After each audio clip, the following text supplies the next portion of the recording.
Liverpool discuss sacrifice of forward and Isak swap to secure huge transfer. Liverpool have reportedly held private internal talks over whether one of their own attackers could be used as a bargaining chip in a potential swap deal to finally secure the services of Newcastle United striker Alexander Isak.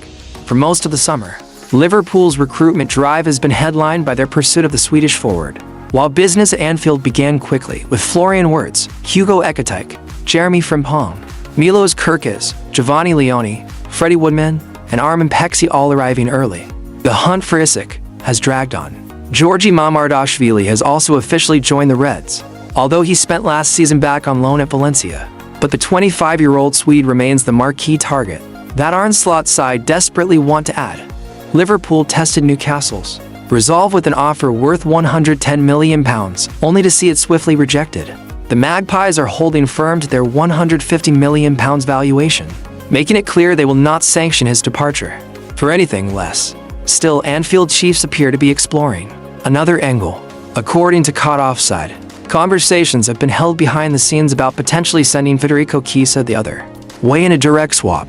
The Italian winger has been linked with a possible Liverpool exit throughout the window, yet he has started the campaign in bright fashion, finding the net within 8 minutes of coming off the bench against Bournemouth. If he is not used as a make-weight in the Isak deal, Chiesa could still depart before the deadline, as multiple clubs across Europe are circling. Reports suggest he is attracting significant attention in the market, with AC Milan, Inter Milan, Roma, Napoli, Atalanta, and Premier League outfit Fulham all named as admirers. Chiesa, however, is not agitating for a move and is understood to be content at Liverpool, leaving the situation delicately balanced. Isak valuation could fall despite Newcastle's public insistence on their £150 million stance. There are whispers that a fee in the region of £130 million may tempt them into negotiations. Even so, time is running short. Liverpool must decide whether to meet the Magpies' demands, pursue the swap option, or walk away altogether. Meanwhile, exit talk has also briefly focused on Alisson Becker, with Saudi Pro League side Al Nassr monitoring the goalkeeper. While sources suggest he has been tempted by the challenge of playing in Saudi Arabia, any immediate departure is regarded as virtually impossible. At the same time, Liverpool's bid to wrap up a deal for Mark Gay faces late competition. Manchester City could swoop in if they end up losing one of Nathan Ake or Manuel Akanji. Newcastle versus Liverpool clash adds fuel to ongoing saga comes just as Newcastle and Liverpool prepare to meet at St. James Park on Monday night. The pre-match narrative has been dominated by speculation over Isak's future.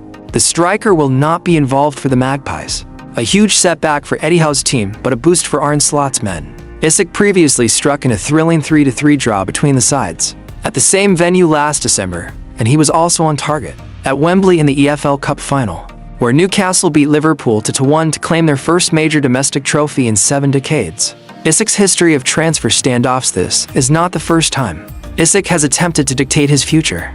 His current stand mirrors how he forced through a move from Borussia Dortmund to Real Sociedad in 2019 despite the Bundesliga side holding a buyback clause.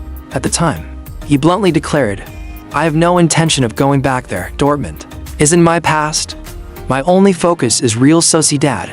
The Swede went on to thrive in Spain, scoring 44 goals in 132 games and winning the Copa del Rey. Despite speculation about a Dortmund return, he made it clear he had no desire to rejoin. Now at Newcastle, history appears to be repeating itself. With 3 years left on his contract, Isak has grown increasingly vocal in his desire to leave, even releasing a statement on Instagram this week claiming his relationship with the club cannot continue. Newcastle hit back swiftly, insisting the striker is not for sale and vowing to reintegrate him into the squad once he ends his self-imposed exile. Liverpool, for their part, are reluctant to make another bid unless the Tyneside club reduce their demands. With just over a week before the transfer window closes, the saga is finally poised. Isak's determination to move is clashing directly with Newcastle's stubborn resistance. Unless one side softens, the striker may find this is the rare battle he cannot win. The Alejandro Garnacho saga transfer chess match. Alejandro Garnacho drama has taken yet another twist. While other clubs are playing checkers, United are moving like chess grandmasters, strategic, bold, and unpredictable. Here's the scoop. Chelsea think they can swoop in and grab Garnacho for just £30 million. But United, they're not having it. Sources close to the club say they've actively reached out to Tottenham, practically begging them to rejoin the race, hoping to ignite a bidding war. This is high-stakes transfer poker, and the clock is ticking. United know that every extra million they squeeze out of this deal could be critical for other signings. They're refusing to settle for a cut price sale, especially with so much on the line this window. But from Garnacho's perspective, this might feel frustrating. He's young, ambitious, and clearly wants more minutes. Chelsea looks like his preferred destination, and honestly, it makes sense. They're rebuilding, investing in young attacking talent, and offering a fresh start. So here's a question for you. Should players go where they're most wanted, or should other factors like playing time, development, and club culture be more important? And what about United? If Spurs don't come back in, do they settle for Chelsea's offer or risk keeping an unhappy player? Story number 2. Sen Lammens United's future. No. 1. While most fans are focused on outgoings, United have quietly been working on what could be a game-changing signing between the post. Let's talk about Sen Lammens, the 23-year-old Belgian goalkeeper from Royal Antwerp. You might be asking, who? Well, here's why you should care. He had more saves than any goalkeeper in the world last season. Yep, more than Alisson, more than Courtois, more than anyone. 178 total saves, 15.8 goals prevented above expected for penalties, save 98th percentile for shot stopping. That's not just good, that's elite. And he's not just a reflex merchant either.